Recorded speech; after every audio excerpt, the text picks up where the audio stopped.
Ukraine Russia যুদ্ধ বন্ধে সম্ভাব্য শান্তি চুক্তির অংশ হিসেবে দুটি দেশের সীমান্তে একটি নিরপেক্ষ বাফার জোন গঠনের পরিকল্পনা করছে যুক্তরাষ্ট্র। আর সেই অঞ্চল পর্যবেক্ষণে বাংলাদেশ ও সৌদি আরবের মতো ন্যাটো বহির্ভূত দেশ থেকে সেনা মোতায়েনের চিন্তাভাবনা করছে ওয়াশিংটন। শুক্রবার এনবিসি নিউজের এক প্রতিবেদনে এ তথ্য জানানো হয়। এরপর বার্তা সংস্থা রয়টার্স বিষয়টি নিশ্চিত করে জানায়, এই নিরস্ত্রীকরণ অঞ্চলটি রাশিয়ার আগ্রাসন থেকে ইউক্রেনকে রক্ষা করতে সহায়ক হবে।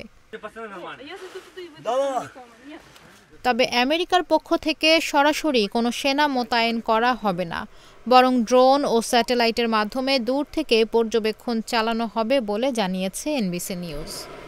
In this case, the army is very much a civilian army. These are volunteers who risked their lives, who were not previously military. এদিকে প্রেসিডেন্ট ডোনাল্ড ট্রাম্প যুদ্ধ দ্রুত শেষ করতে ব্যর্থতায় হতাশা প্রকাশ করেছেন।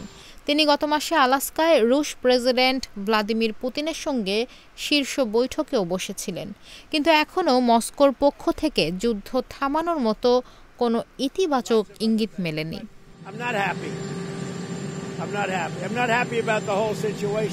তবে হোয়াইট হাউস এখনও এই বিষয়ে আনুষ্ঠানিক কোনো মন্তব্য করেনি এবং রয়টার্স তাৎক্ষণিকভাবে এনবিসির প্রতিবেদনের সত্যতা যাচাই করতে পারেনি। অন্যদিকে ইউক্রেনের প্রেসিডেন্ট ভলোদিমির জেলেনস্কি জানিয়েছেন, মার্কিন নিরাপত্তা সহায়তা প্যাকেজের আওতায় ইউক্রেন পাবে যুদ্ধবিমান, আকাশ প্রতিরক্ষা ব্যবস্থা ও ড্রোন।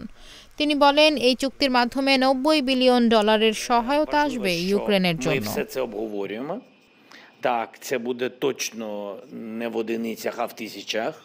সাম্প্রতিক বৈঠকে ট্রাম্পও আশ্বস্ত করেছেন, ইউক্রেনের নিরাপত্তা নিশ্চিতে ইউরোপ ও আমেরিকা একসঙ্গে কাজ করবে।